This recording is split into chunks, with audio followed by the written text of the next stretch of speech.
To be a leader requires one thing and one thing only: followers. That's it.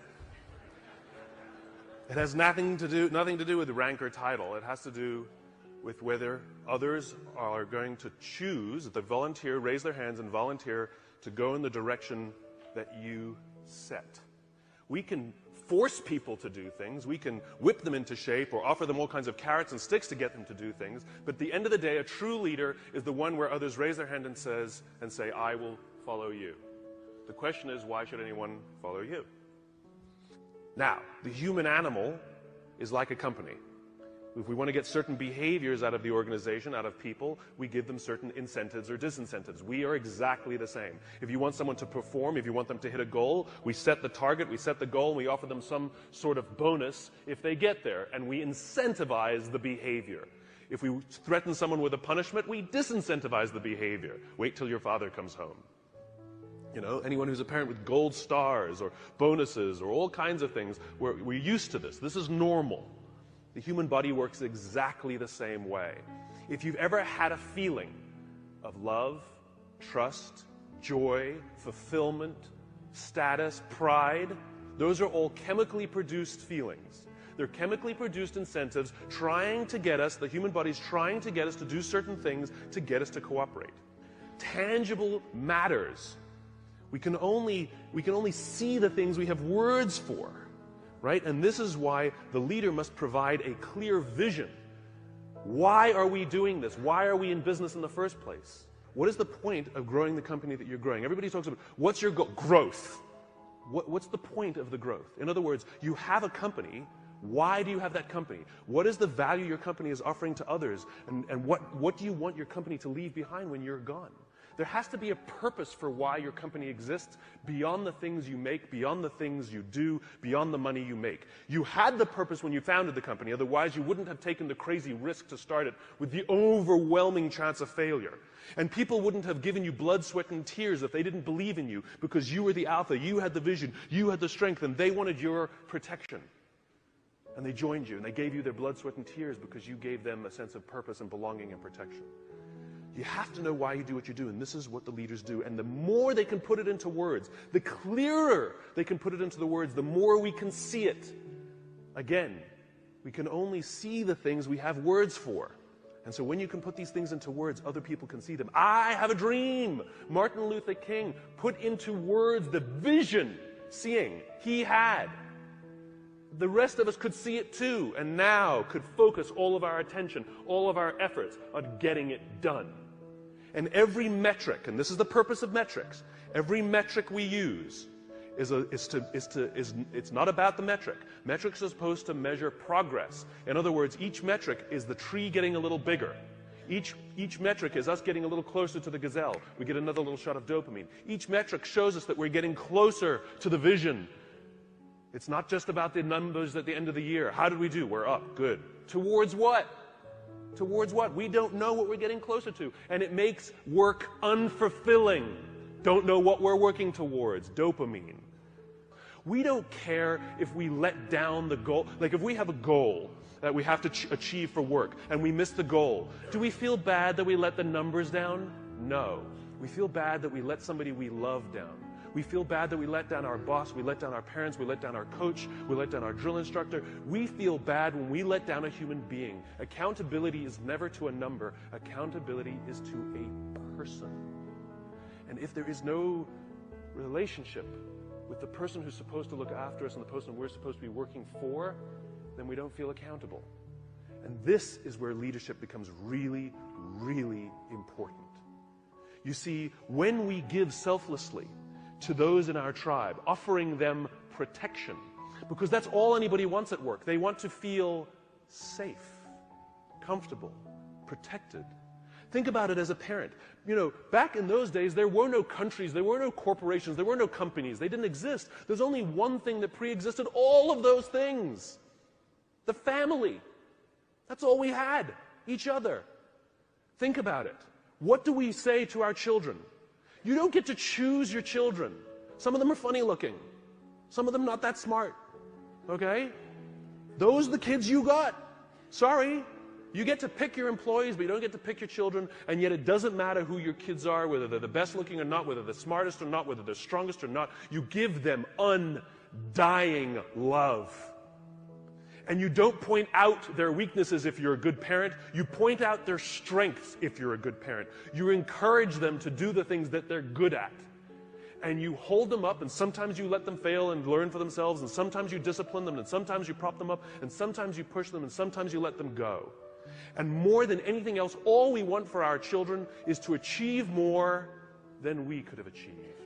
And we will do that by providing them support, a feeling of safety, a feeling of protection.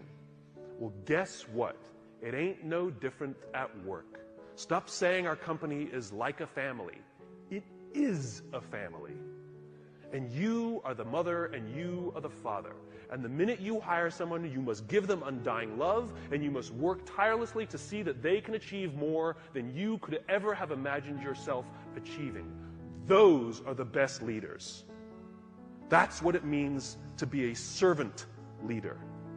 Any company, any CEO that says to me proudly, "We put our customers first," I always say, then that means you put your employees at least second. We put people first. Human beings come first, not numbers. We sacrifice people to save the numbers, but we don't sacrifice the numbers to save the people. A little bit backwards. And yet when we are willing to sacrifice the numbers to save people, you watch what happens to the people. There's a guy by the name of Bob Chapman in St. Louis, Missouri, who runs a company called Barry Waymiller. It's a $1.6 billion private company with 20% year-over-year growth for the past 20 years. Warren Buffett has 6%. What is Bob's secret? He is obsessed about people. He doesn't even talk about what his company does. It happens to be heavy manufacturing, large capital expenditure machinery. When Kimberly-Clark wants to buy a machine to make toilet paper, they make the machine. Huge, huge blue-collar, sort of good old-fashioned American manufacturing. When the financial crisis hit, Bob's company lost 30% of their revenues off the top. Boom, gone. They could not afford their labor pool at all. And so they sat down and they said, "Oh my God, do we have to have layoffs?" And Bob refused. And so they implemented a furlough program where every employee from CEO to secretary had to take 4 weeks of unpaid time off. They didn't have to take it consecutively, and they could take it whenever they wanted. Those who could afford it more would trade with those who could afford it less. It was remarkable. And Bob told the company, "It's better we should all suffer a little than any of us should have to suffer a lot."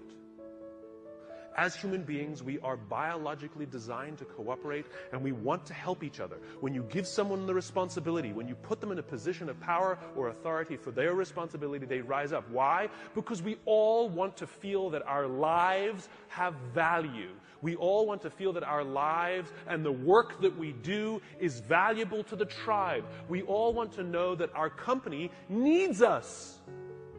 But we don't make people feel needed, and we don't make their work feel necessary because we take all the responsibility and we don't let them have it. And when people feel fulfilled, when we make them feel necessary and they feel proud because something got done, because they were a part of it, they will give more and more and more and more. People in the Marine Corps are willing to give their lives for people they barely know because they've learned to trust each other. When you show up at Paris Island or in San Diego for the first day of boot camp and you're standing there on the yellow footprints, the drill instructor will yell in your face this far away from you, and the first words they hear, the words I, me, my, are no longer in your vocabulary. They will be replaced with we, together, and us. They are taught that success does not come by yourself. It only comes in a group. There's an old African proverb, to go fast, go alone. To go far, go together. We're all talking about how quickly we're growing our companies, but how long will your company last? 80% of the Dow Index are 35 years or younger. Sure, we build fast-growing companies, but they don't last. I watched it. I went to the Crucible and watched these Marines. The Crucible is their final test before they become Marines. They're out for 56 hours. They get 3 meals, a total of 8 hours sleep the entire time. They're exhausted. They're tired. They're dirty. They're working hard. And you watch a fire squad of 4 guys making their way under barbed wire and shots fired and all of this mayhem and dirt and sand, and it's crazy. And they're dragging themselves across the dirt. And one of the guys is tired and starts falling back, but they have to achieve the mission. They've got to get to the other side. But what do? They stop, they go back, they grab his webbing, and they pull. They slowed themselves down because they'd rather slow down with all 4 than go fast with 3. To go fast, go alone. To go far, go together. Next time somebody says, what are your goals? Stop saying to increase top-line revenues by $1 million or $10 million or whatever you want to do next year. And start saying, we're building a company that's going to last 100 years. Watch the changes that happen inside the company. Devote yourself not to firing people, but to give them an opportunity to contribute. And if they fail, help them up. And if they fail, help them up. And if they fail, help them up. And if you really think they're incompetent and you really don't believe they fit your culture, why did you hire them? Because of their resumes or because they belong? We should treat hiring like adopting a child. We don't adopt children by saying, well, I'd like a blonde-haired, blue-eyed kid, yay high, and I want to make sure that they've done well in preschool before I take them. Well, that's how we hire people. I'm looking for somebody with experience in our industry, with at least 5 years, with this kind of, oh, you meet it, we'll take you. No, that's not what we do. When we adopt a child, we're going to give them the keys to our house. We'll let them run around by themselves, maybe even give them responsibility over our other children. It's a slow decision. We want to get to know the kid. We want to spend a little time with the kid. See if they would fit in our family, if our other kids would get along with them. Hiring is exactly the same. You cannot judge the quality of a company by the good times. We cannot judge the quality of a crew when the seas are calm. We judge the quality of a crew when the seas are rough. And numbers will never come to your aid. Ever. People will. If things are going great and everything's growing and you feel that everyone's disposable, guess what? They think the same about you. It's reciprocal. It's always balanced. Time and energy. Roam the halls. Implement policies where if you have something to say somebody, not just the exchange of information, if you want to pay someone a compliment, if you want to ask somebody a question about their work, not about some fact like what time's the meeting, you do not send emails. You stand up, you walk the 35 feet, and you walk into their office and say, hey, quick question for you. That thing that you did for the client, can you just tell me a little more about it because I have a client meeting? I promise you the relationships that will form simply because people are giving time and energy. It's too quick to send an email. It's too easy. If I come over to your house for dinner, and a day later I send you this beautiful email how grateful I am for the dinner that you made for me, or if I sent you a handwritten note with the exact same words, which one makes you feel better? The handwritten note. It's not the words. It's not the intention. It's the time and energy we take. And if you think you're too busy to give time and energy to your people, then they're too busy to give time and energy to you.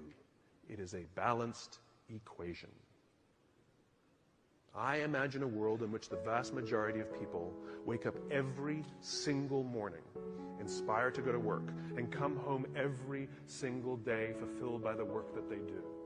I believe that loving our jobs is a right, not a privilege. Why should it be just the lucky few who get to love going to work? It is an entitlement that we all have. And by saying love our jobs, it doesn't mean we have to like them every day. We love our children every day, we don't like them every day. Right? We don't have to like every day, it can be hard, but we get to love it every day. And the thing that makes us love our jobs is not the work that we're doing. It's the way we feel when we go there. We feel safe, we feel protected, we feel that someone wants us to achieve more and is giving us the opportunity to prove to themselves and to ourselves that we can. This is the world that I imagine.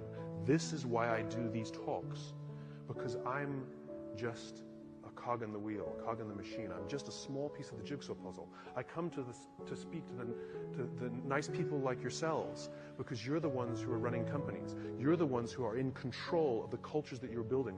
You're the ones who determine who you hire and who you don't. Are you hiring based on skills? You're hiring based on culture.